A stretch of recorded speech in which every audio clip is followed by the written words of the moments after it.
Be seated. Veuillez vous asseoir.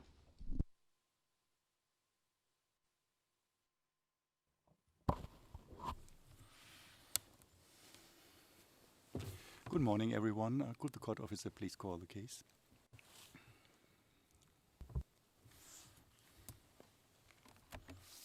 Good morning, Mr. President and your honors. Situation in the Central African Republic 2, in the case of the prosecutor versus Alfred Yekatom and Patrice Edward Ngaïssona. Case reference, ICC 0114-0118, and for the record, we are in open session. Thank you. I asked for the appearances of the parties. I think Mr. Van der Poel first for the prosecution. Thank you, Mr. President. Good morning to you. Good morning, Your Honors. Good morning, everyone. Today, the prosecution is represented by Claire Henderson, seated in front of me, Yassine Mospa, seating ahead of her, and myself, Kweku Van der Poel. Good morning. Good morning. Thank you very much. And now we proceed to the victims' representatives. Good morning, Mr. President. Good morning, Your Honors. The former child soldiers are represented by myself, Dmitry Suprun, counsel at the Office of Public Counsel for Victims. Thank you. Thank you. And then Ms. Masida. Bonjour, Monsieur le Président. Good morning, President. Good morning, Your Honors. I'll see if I can do better than yesterday in terms of introducing the members of the team.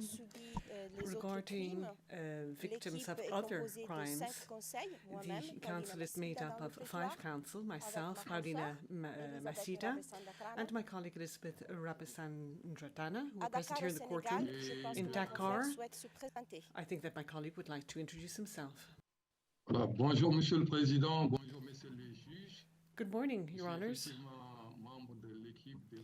I am indeed one of the members of the legal representatives for victims, and I will be attending these proceedings from this office in Dakar. Your Honors, please allow me to speak while seated. I'm quite a tall gentleman. And if I do stand up, I think it will be difficult for the camera to capture my image correctly. So if you would be so good as to allow me to address the court seated. Thank you. Of course we do. We prefer that we see you. So, and this is above formality, of course. You may proceed. There are others from your team. Thank you, Your Honor. Ms. Masida. And from the Bangui office in the Central African Republic, I see my colleague Abdou Dangabo Moussa. Bonjour, Monsieur le Président. Mr. Moussa. Bonjour, good morning, Your Monsieur Honors. le juge. Je suis Dangabo Abdou Moussa, I am représentant légal Abdou des victimes Dangabo en Centrafrique. Moussa, legal representative of victims here in the Central African Republic. Ms. Masida, and we also have Ms. Maria Edith Dusima, excuse me, who is you may be in the Bangui field office. Because this is Judge Schmidt, you may be seated. Merci, Monsieur le Président. Ms. Dusima, D'accord. thank you, Your Honor. Merci, Monsieur le Président. Monsieur Yes, le thank you, Président, Your Honor. Les juges. Good morning, Je suis Your Maître Honors. Marie-Edith Douzima I Lawson. am Miss Je Marie suis Edith Douzima Lawson, représentante légale des victimes des and autres I am a crimes. legal representative Merci. for the victims of other crimes. Thank you. Thank you. This was obviously proof that it's better when Presiding you Judge. are with us with a video link than you remain seated. Yes, I agree that when you are participating Ultimate by proof is video this. link, it is I indeed think preferable this that you address the court Yes, thank seated. you, Your Honor. And Was that it, Ms. career as a Masida? journalist in presenting people. Thank you. And we now proceed to the defense, and the defense from Mr. Yekatom. Good morning, Mr. President. Good morning, Your Honors. Good morning, everyone. This morning, Mr. Yekatom is represented by Mr. Thomas Hannis, Associate Counsel, Ms. Sabrine Beissa, Case Manager. In the public gallery, we have Mr. Jean-Michel Collat from Central Africa, Linguistic Assistant, and Ms. Wilhelmina Whittingham, Case Manager in charge of investigations, and myself, Mylène Dimitri, Lead Counsel. Thank you. Thank you very much. And we proceed now to the defense for Mr. Ngaïssona. Je salue le président, je salue messieurs les juges. Defense for Ngaïssona. Your Honours, I wish you a good morning. The team for Mr. Ngaïssona is represented or constituted this morning by myself, Mr. Omise Namkeyamai, and Ms. Sarah Pedroso, who is an assistant counsel, and Ms. Barbara Smatula, who is our case manager. Thank you. Yeah. We continue now with the presentation by the prosecution. And who will proceed? Yeah, okay. Then you have the floor. Thank you very much. Mr. President, Your Honours, my name is Claire Henderson, and may it please the court, I appear for the prosecution this morning. To give Your Honours a little roadmap for this session, I'll be appearing before you for the next 10 minutes approximately to present one of the crime-based incidents. My colleague, Ms. Bodenikova, will then substitute with me to present 2 incidents, the final 2, and we will conclude with some final remarks from Mr. van der Puy. So, Your Honours, moving now to the coordinated attack led by the Anti-Balaka on Bosangoa on the 5th of December 2013. Mr. Ngaïssona stands charged for this incident on counts of attacking a civilian population, murder, property destruction and pillaging, forcible transfer and displacement, severe deprivation of physical liberty, rape and persecution. That represents counts 30 through to 35 and 37 through to 42 for Your Honour's reference. Your Honours, Bosangoa is the capital of the Wam Prefecture. As at 2003, its population was approximately 36,000, including about 8,000 Muslims. Just one moment, Your Honours.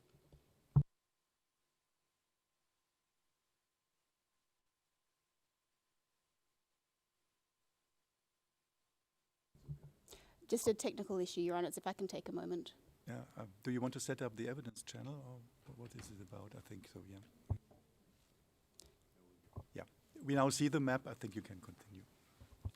Thank you, Your Honours. The town of Bosangoa is located around 300 kilometres north of Bangui and 200 kilometres south of the Chadian border.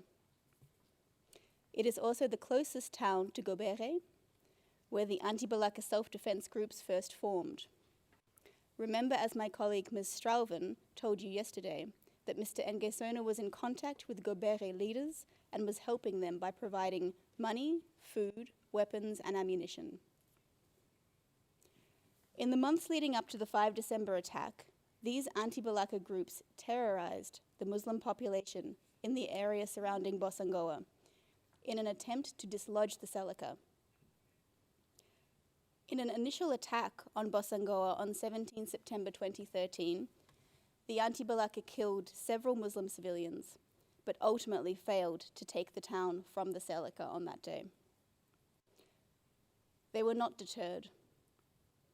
On 5 December, they returned stronger, hitting Bosangoa a matter of hours after the early morning attack on Bangui that same day.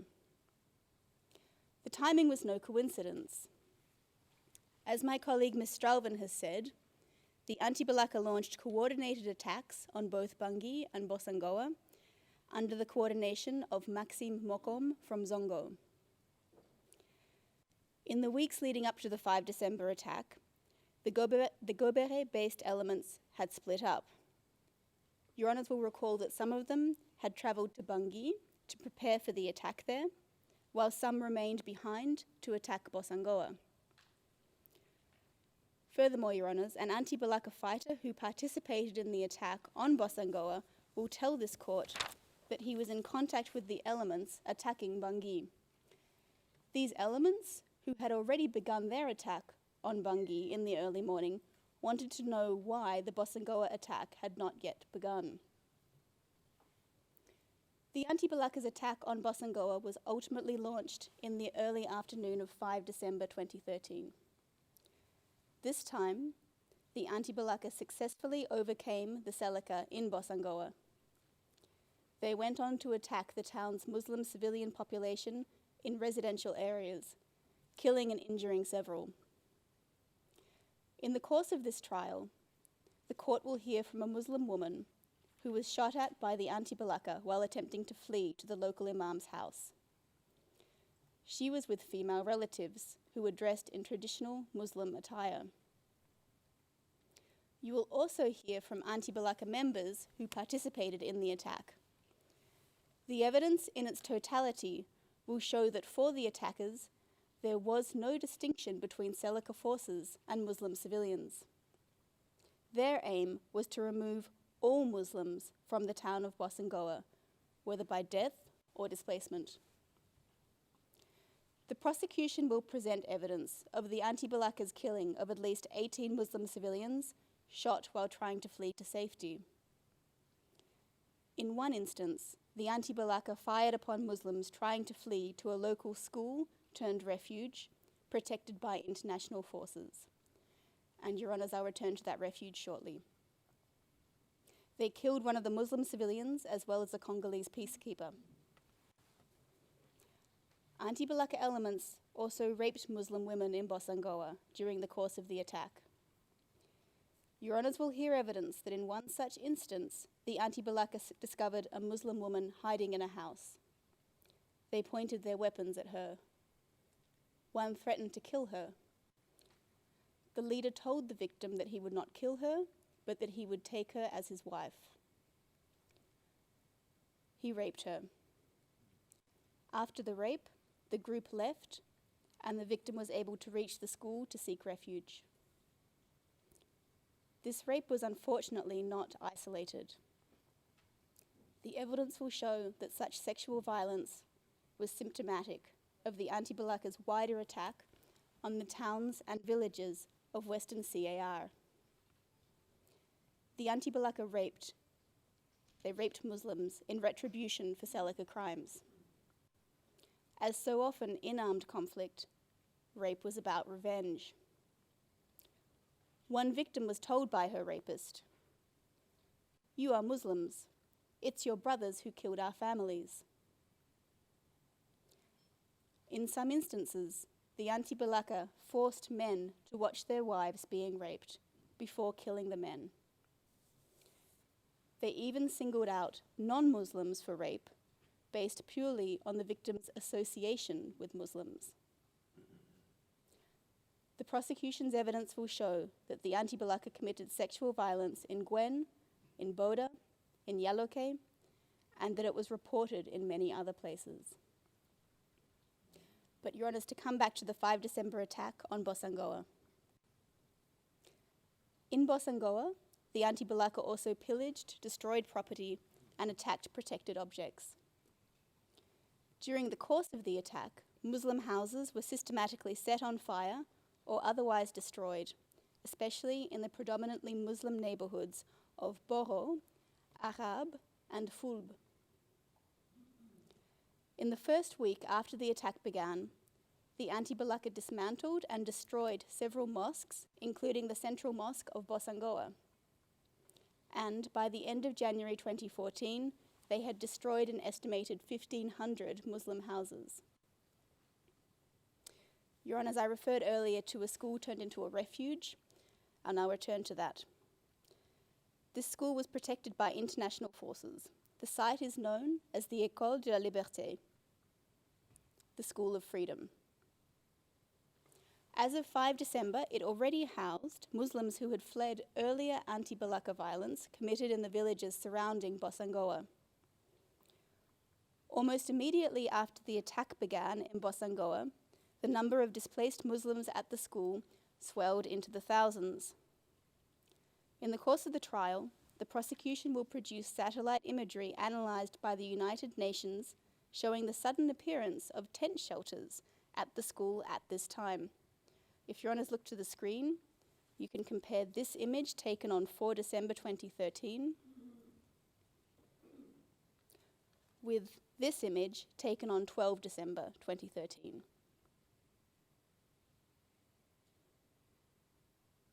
By the end of December 2013, the school sheltered over 7,000 displaced persons, mostly women and children, from the Muslim neighborhood of Boro.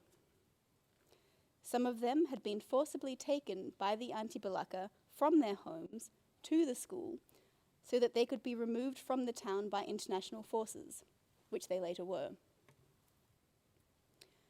Your Honours, in spite of its name, the School of Freedom was anything but. The Muslim population of Bosangoa was unable to leave due to the real threat of being killed by the anti-Balaka. Even within the school, there was insecurity. The anti-Balaka would sometimes pass by the school, shouting threats towards the families inside. As one witness put it, and the evidence will show, it was like living in a prison. Not unlike many other areas in Western CAR, about which Your Honours will hear, this imprisonment for the Muslims of Bosangoa lasted for months, until approximately April of 2014. In the meantime, in mid-January 2014, Mr. Ngaïssona was formally designated Anti-Balaka National Coordinator at a meeting called at his house in Bangui. Present at this meeting, among the comzones from the provinces and within Bangui, was one of the leaders of the 5 December attack on Bosangoa. At the time of this meeting, that leader's elements continued to control the town of Bosangoa. From that point on, Mr. Ngaïssona exercised de jure authority over the anti-Balaka's Bosangoa leadership. Remember also at that point, Your Honours, the school housed over 7,000 displaced Muslims. They would continue to be enclaved there for several more months under siege by the anti-Balaka. The evidence of their suffering was open and notorious. By April 2014, virtually the entire 8,000-strong Muslim population of Bosangoa had been effectively expelled. Under threat, they were evacuated by international forces, mainly to Chad. The removal of the Muslim population was no byproduct of the anti-Balaka's sustained attack against them, but Your Honours, it was its very objective. That concludes my presentation, Your Honours, and with your leave, I will substitute with my colleague, Ms. Bedenikova. Yes, of course, and we have patience. Thank you, Your Honours.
Good morning, Mr. President, Your Honours.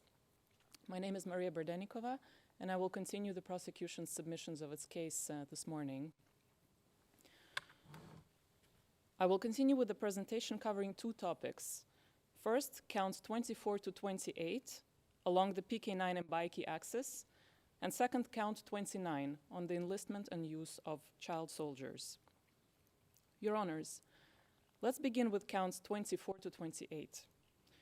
We will be moving away from Bosangoa and following Yekatom's group into the Lobaye prefecture. As you can see on your screens, It is located in the southwestern part of CAR and borders the Republic of the Congo and the DRC. Its capital is Mbaiki. In today's presentation, we will be speaking about the area of Lobaye located along the axis between PK9, about 9 kilometers away from Bangi's city center, and Mbaiki. This area covers the distance of approximately 110 kilometers. As the evidence will show, on or about 10 January 2014, so just a few weeks after the 5 December attack, Yekatom ordered anti-Balaka elements under his command to take over and gain control of this area. In carrying his orders, Yekatom's group advanced from their base at the Yamwara school in Boeing, south to the PK9 bridge in Bimbo, and beyond until they reached Mbaiki, approximately 3 weeks later, on or about 30th of January 2014. Prosecution witnesses, including insiders and crime-based witnesses, will describe how, in their advance towards Mbaiki, anti-Balaka elements led by Yekatom gained control over towns and villages along the PK9 Mbaiki axis, including Sekia, Ndangala, Bimon, Kapu, Bosongo, and Pisa. You will hear from an insider witness who, when speaking about this progression, explained, I quote in French, Rambo, lui, il Rambo, he wanted to take every village. In other words, that when we came to Sekia, we occupied the Bimbo station. After Bimbo, we took Bosongo. After Bosongo, it was Pisa. Pisa, in order that we might take all the places until we hit all of Lobaye. So that was it.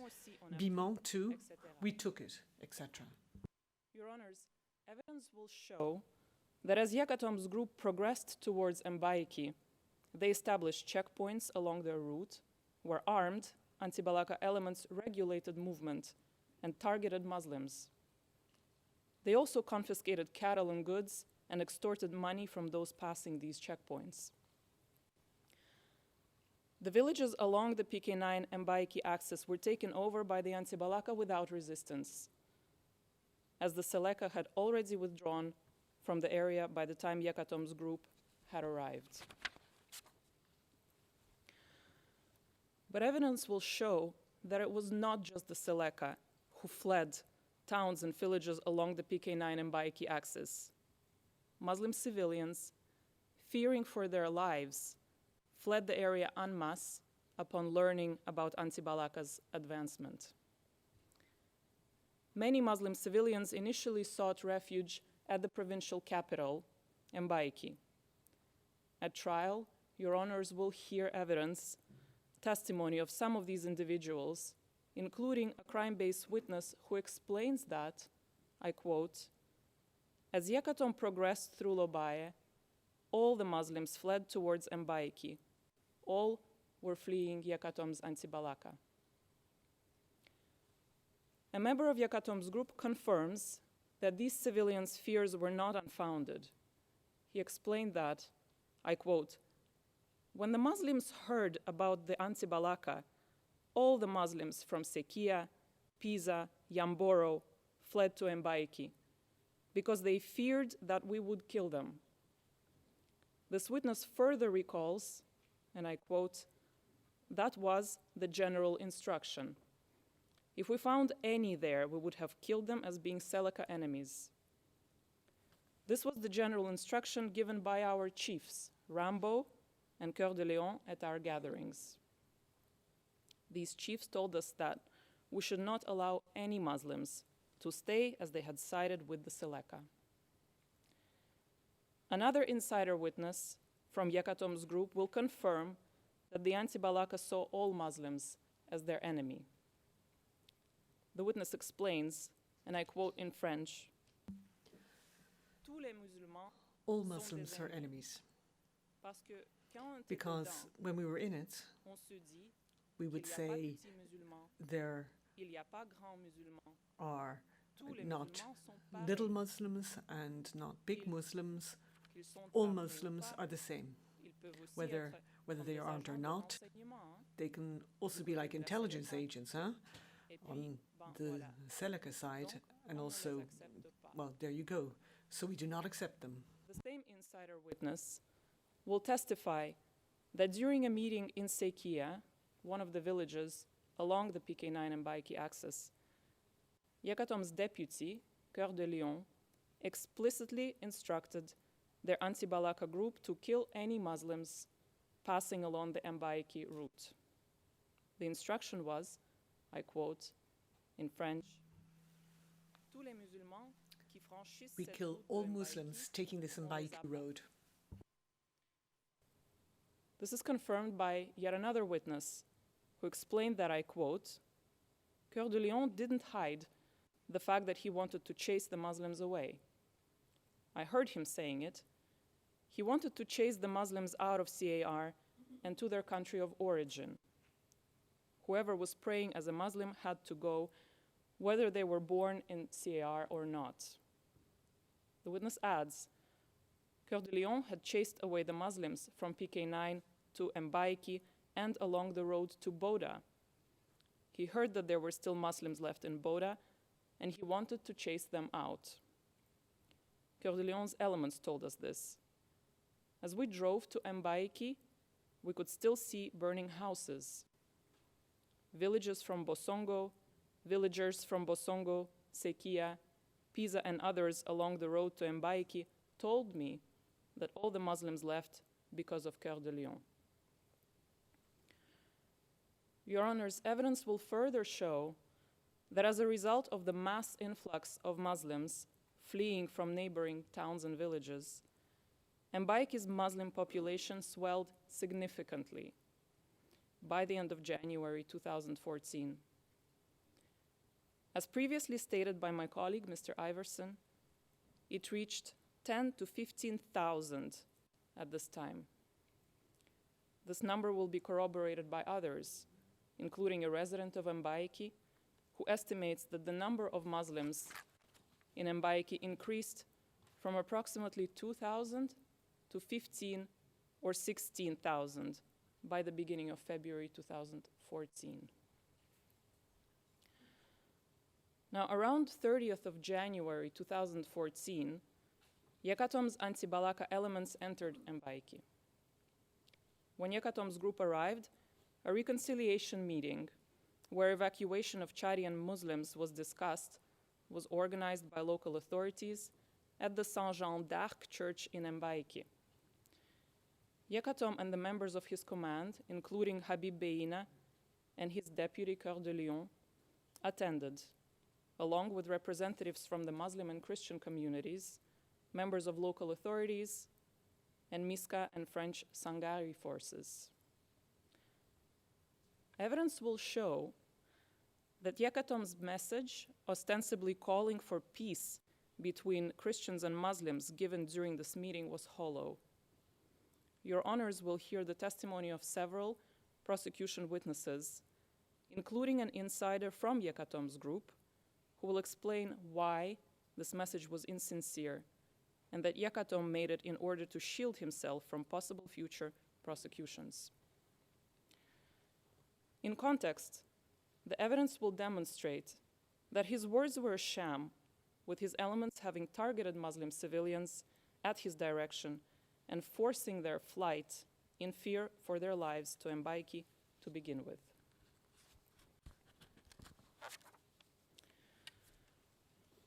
Witnesses will testify how, in the days following the arrival of Yekatom's group, the anti-Balaka openly threatened Muslim civilians. For instance, a Muslim resident of Mbaïki recalls how the anti-Balaka threatened Muslims saying, I quote, "You are stupid people. We're going to kill you if you stay. We told you to leave our areas, but you don't leave. If you continue to stay, we're going to kill you." Another crime-based witness from Mbaïki recalls that, I quote, "The anti-Balaka were threatening our children, women, and elders with their machetes. They said they were going to kill us and cut us in pieces. They threatened that they would destroy our houses. They threatened me as well. He then adds, the Anti-Balaka kept threatening Muslims and behaving in a threatening manner, brandishing their machetes at us and making many different hand gestures, indicating that they would cut my throat or cause me injury. These threats and menacing gestures were made when Rambo was in Mbaiki, as well as when he was away. These and other witnesses' testimonies will be corroborated by documentary evidence. Your Honors, evidence will also show that the Anti-Balaka's threats were not empty rhetoric. Anti-Balaka elements actively undermined even the small measures adopted by local authorities to help secure the civilian population, such as by attacking a security patrol. The evidence will show that their determination to drive out Muslims from the area was unrelenting. Beginning on 6 February 2014, Chadian forces began the evacuation of thousands of Muslims under threat from the Anti-Balaka in Mbaiki. They were taken to Chad or to other parts of CAR. Convoys with these displaced Muslims passing through Bangui to Chad were further attacked by the Anti-Balaka along the way. Within 2 weeks, almost the entire Muslim population of Mbaiki had been removed, except its deputy mayor Gido Saleh and his family, who refused to leave their hometown. This forcible transfer, deportation, and displacement of the Muslim population along the PK9 Mbaiki axis constitute counts 24 and 25 of the charged crimes against both accused. Your Honors, in February 2014, after thousands of Muslims fled from Mbaiki, an Amnesty International delegate met Gido Saleh during their mission to the city. Gido Saleh told them that he and his family were born in Central African Republic and had no reason to flee. He was wrong. Days later, on 28 February 2014, Gido Saleh, one of the only remaining Muslims in Mbaiki, was murdered and his dead body horribly mutilated, constituting counts 26 and 27 of the charged crimes. Evidence will show that Gido Saleh's home was attacked by a group of perpetrators, including members of Yekatom's Anti-Balaka group. While Saleh attempted to defend his home, his family managed to flee to safety. When he attempted to flee to save his own life, he was caught within meters of the local gendarmerie and brutally killed. Your Honors will hear evidence of how the perpetrators chased Saleh, threw stones at him, and cut his throat. A video of the brutality vested on him will be before you, showing his body being dragged through the street and horribly mutilated. A screenshot from this video is on your screens. After Saleh's murder and the barbaric mutilation of his body, one of his killers says, and I quote the transcript of the video in French, "J'aurais aimé que les autres musulmans soient encore ici pour voir cela de leurs propres yeux." I would have liked other Muslims to be present to see this with their own eyes. Also says in the video, quote, in French, "On lui a dit We told him to flee et de rentrer dans and to go to their country, il ne voulait pas." but they didn't want to. Your Honors, Yekatom knew about the involvement of his elements in this murder. Evidence will show that during a meeting with the gendarmes and Miska, held on 2 March 2014, he stated that he knew who was responsible for the killing and had sanctioned them. There is no evidence that any sanctions against his elements were in fact implemented by Yekatom. In addition, one prosecution witness will explain how Yekatom referred to this killing as, I quote, an accident. Your Honors, the events I just described can hardly begin to be characterized in such a way.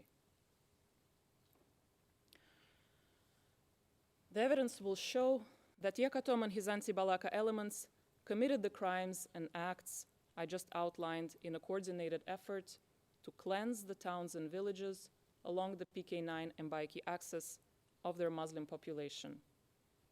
These acts further deprived the victims of fundamental rights such as the rights to life, liberty, mental and bodily integrity, dignity, and religious freedom, and constitute count 28, the crime against humanity of persecution. Turning now to Ngaisona's knowledge, evidence will show that he knew and accepted that such crimes would take place in the Lobaye prefecture.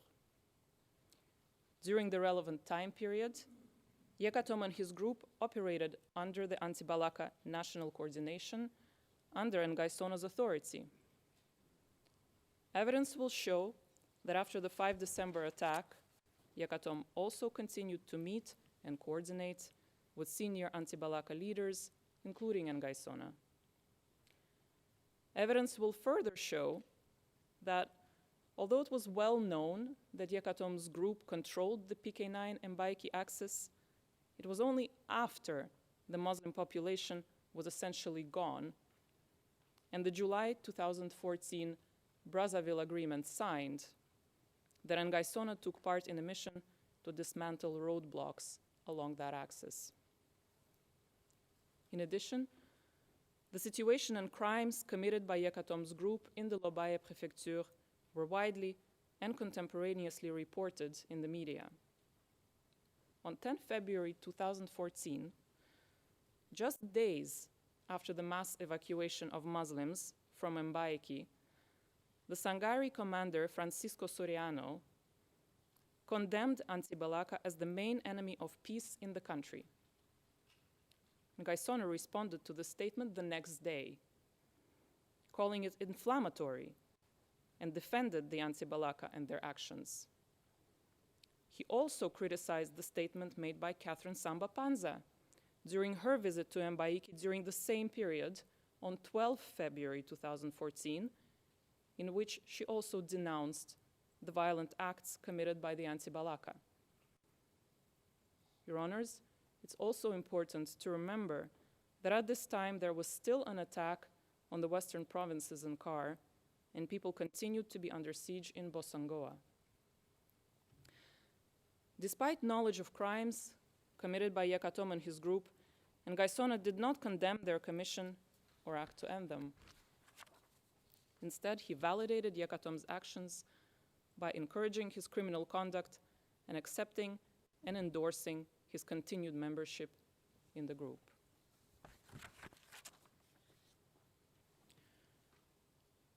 Your Honors, I will now turn to count 29, enlistment and use of children in hostilities.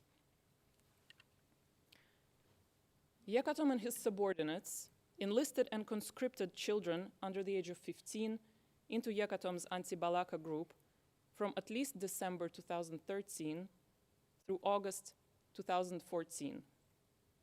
They used these children for a variety of tasks, including manning checkpoints, gathering intelligence, and taking active part in hostilities.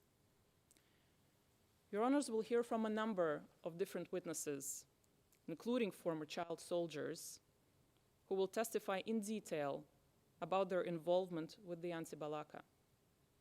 Insider witnesses and journalists will describe the presence and use of children, including those under the age of 15, by Yekatom and his group. In addition to this testimonial evidence, corroboration of the recruitment and use of children by Yekatom will come in the form of documents, an expert report, photographs, and videos. The evidence will show that there were children under the age of 15 stationed at the Yamwara school base and at other bases and checkpoints controlled by Yekatom and his subordinates, including along the PK9 Mbaiki axis and the Pisa-Mongumba axis, which will both appear on your screens.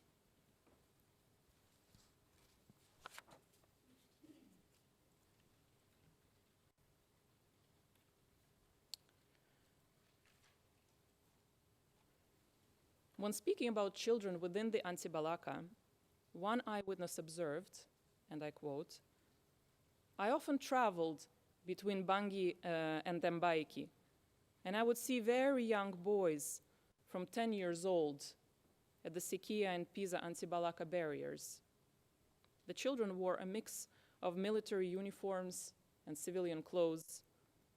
Some of them wore gris-gris around their necks and arms. I saw the children, even the younger ones, carrying traditional weapons like knives, bows, and arrows." Children joined Yekatom's group through forcible conscription or voluntarily.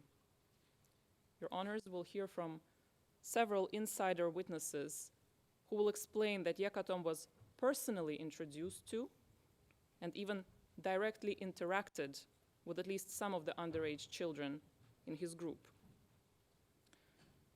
Child soldiers received military-type training. One child soldier within Yekatom's group explains that children were mixed with adults during the training. They were, I quote, taught fighting tactics, how to hide, when to lie down, and how to duck from bullets. They also received instructions on how to assemble and disassemble a gun, and they were beaten with sticks as part of the training to become strong. Your honors will hear from another insider witness who confirms that these trainings took place, and often in Yekatom's presence. As I mentioned, children were used for various tasks, such as manning checkpoints, spying, and guarding Yekatom's house. A member of Yekatom's group explains that children were sent to man barricades together with adults. When describing activities at these checkpoints, he further elaborates, and I quote, "We looked, and if you were Central African, we let you pass. If the person is a Muslim, we stopped them, and we assumed he is either a traitor or stubborn. Generally, when they capture and bring a person back from a barricade, they will give him to the children to stab him, cut off his ear, and then it was for an adult to kill him." The witness clarifies that Muslims seen at the barricades were treated as traitors and, quote, "could only be killed and not released." Evidence will show that children also guarded Yekatom's house. As one witness explains, this guard was a combination of adults and children. Your honors, evidence will further show that children within Yekatom's group also actively participated in hostilities. Yekatom personally ordered the children's participation in attacks, with blatant disregard for their age. Thus, one child explains that in preparing for the 5 December 2013 attack on Boeing, quote, "Coeur de Lion did not want children to take part in the attack, but Rambo said that the children had to be involved, as the Arabs are killing our people." The witness then goes on to describe the day of the attack, clarifying his role as a child soldier. I quote, "My role was when they shot somebody, for example, in the leg, and the person falls, I was to stab and beat him until he becomes weak through his injuries. The children were instructed by Coeur de Lion and Rambo to stay at the rear and not the front. The chiefs who had guns stayed at the front. We had machetes and knives. By this time, we, the children, had all been given knives." The witness then adds that the children also carried AK-47 ammunition. This account will be corroborated by another child soldier who explains that children were given machetes in preparation for the 5 December attack on Bangui and told that their job would be to kill. They were told that they were, quote, going to fight the Arabs and that everyone had to be alert. There was no difference between the men, women, and children, and we had to kill them all.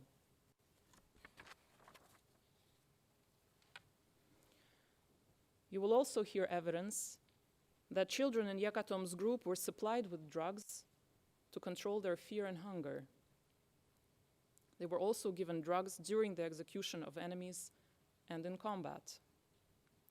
These drugs included marijuana and rouge, or tramol, which is an opiate. Several child soldiers will describe being given the drugs, including one who recalls, I quote, "We were given tablets and marijuana to keep us going. The tablets were red in color and small. It was called rouge, and we had to take 5 at a time. It helped us to stay awake. The tablets were brought to us by Rambo." Your Honors, evidence will show that recruitment and use of child soldiers by the Anti-Balaka was a well-known phenomenon. Multiple public reports of their recruitment and use will be corroborated by witness testimony at trial. Cessation of the recruitment and use of child soldiers by armed groups was a distinct condition of the Brazzaville Agreement, which was signed by Ngaïssona on behalf of the Anti-Balaka on 23 July 2014. As previously stated by my colleague, Mr. Letty, Yekatom was also present at Brazzaville as one of the senior representatives of the Anti-Balaka. At trial, you will hear evidence about the demobilization of child soldiers from the Anti-Balaka in the months that followed, including from Yekatom's group. Evidence will demonstrate that a few months prior to the Brazzaville summit, around March 2014, UNICEF identified child soldiers within the Anti-Balaka ranks in the Lobaya prefecture. As their leader, Yekatom was approached to negotiate their release. Evidence will also demonstrate that he gave permission to his subordinates to identify and register children from the group for demobilization, as they were costing him a lot of money. Evidence, including an Amnesty International report, will further show that as a result of these negotiations, in August 2014, 8 months after the 5 December attack, Yekatom agreed to the demobilization of 153 children in his group, including of those under the age of 15. He also agreed to refrain from re-recruiting them and signed a document to confirm the agreement. A copy of this very agreement, carrying Yekatom's signature below his undertaking to release and refrain from re-recruiting the children, appears on your screens. Your Honors, this concludes my presentation. With your leave, I will hand the floor back to Mr. van der Puye. I thank you very much for your attention. Thank you. Of course, Mr. van der Puye, you have the floor then.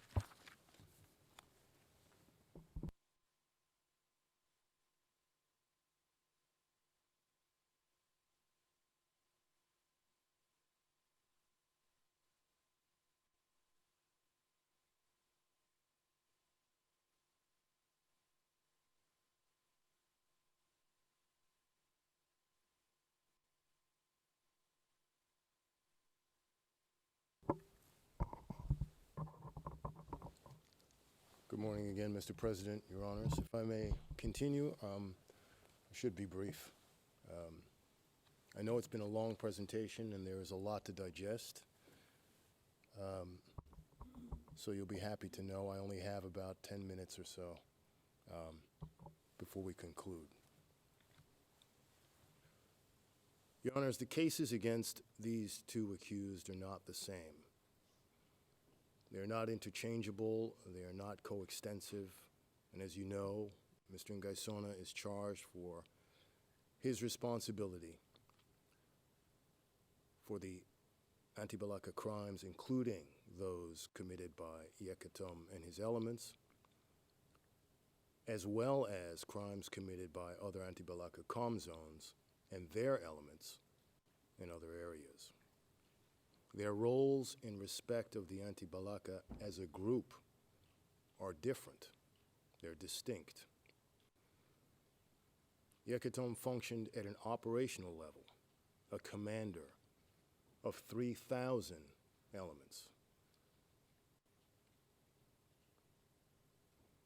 The evidence will show that he was present, he was on the ground, he was with his elements, and he's charged with ordering crimes that were committed by those elements and with committing crimes together with his elements pursuant to a common plan which implemented the same criminal policy which characterized all of the anti-Balaka crimes against the Muslim civilian population in Western CAR.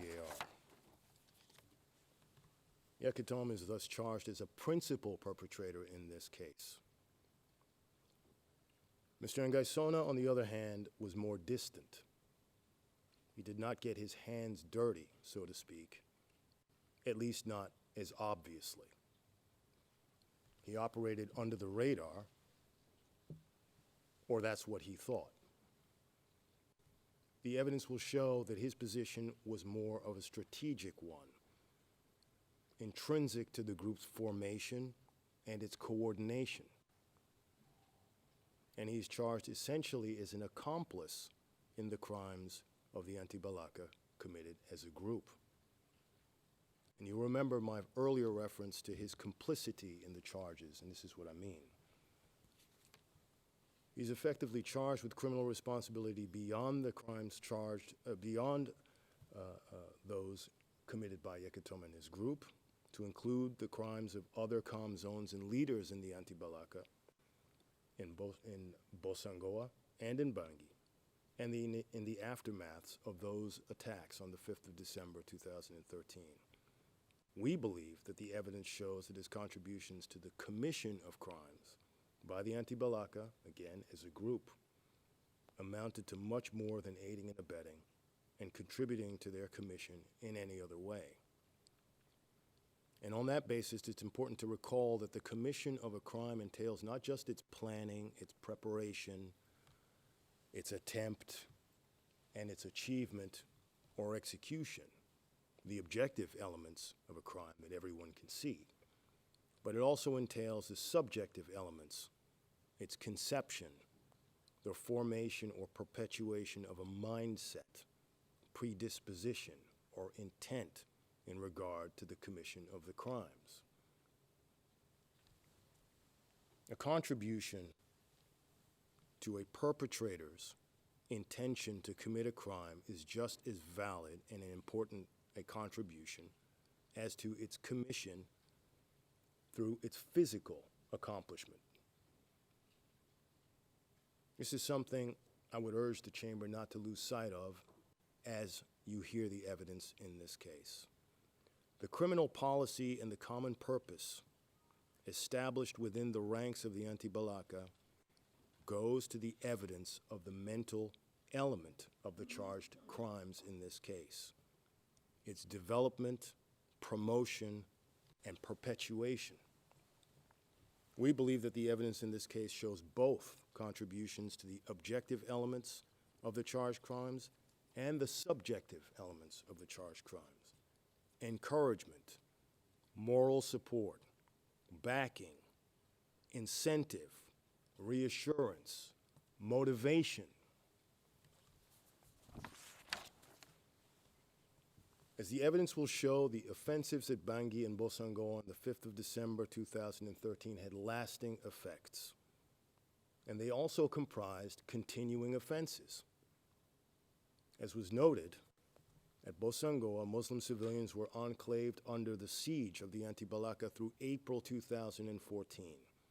And as the evidence will show, in Bangui, Muslim civilians were displaced to PK5 or expelled as a result of the anti-Balaka attack on the 5th of December. They're still there now, enclaved in PK5. Their plights did not end shortly after the militarized attacks that are described in the evidence in this case, and which you will hear. Rather, the attack lasted for as long as the mistreatment of the population, the Muslim population, for as long as they were forcibly transferred, for as long as they were deported, and they are still, and for as long as they were severely deprived of physical liberty, and for as long as they were persecuted. The same fate inured to the victims of forced expulsion along the PK9 and Baiki axis, as you've just heard. The conduct of the accused, and particularly Mr. Ngaïssona, after he became the National General Coordinator of the Anti-Balaka in January 2014, was not ex post facto to the charged crimes which occurred on the 5th of December 2013. On the contrary, his conduct as the leader of the Anti-Balaka National Coordination took place during the continued commission of the crimes which occurred back in December, because they comprised continuing offenses. The evidence will show that his actions and inaction played a crucial part in the continuation of anti-Balaka crimes committed against Muslim civilians in the context of those attacks and in their aftermaths. And that conduct during the commission of the continuing offenses is also quintessential evidence of his intent in the first place in contributing to the anti-Balaka. Back in Cameroon, back in France, in October on the border of Cameroon, providing torayas, giving instructions, sending money, giving financing. If Ngaïssona did not intend to contribute to the crimes undeniably committed by the anti-Balaka under the umbrella of his national coordination, he would have tried to stop them. He would renounce his leadership of the group. He would have assisted international forces or the transition government to protect Muslim civilians, not condemn the transition government for decrying the conduct of the anti-Balaka. He would have and could have reported perpetrators under his coordination to ensure that they were brought to justice or sought out assistance in doing so. Perpetrators such as Mr. Yekatom. The evidence is that he did not. Just as sure as an arsonist would not try to stop a fire that they helped to start or that they started in the first place. The evidence will show that Mr. Ngaïssona is no peacemaker. He was not saving anyone. The evidence will show that he was a self-interested political opportunist. Not only did his conduct take place during the commission of the charged crimes, but the evidence will show that his conduct took place during the commission of multiple uncharged crimes in the Western provinces during the same period and with his knowledge.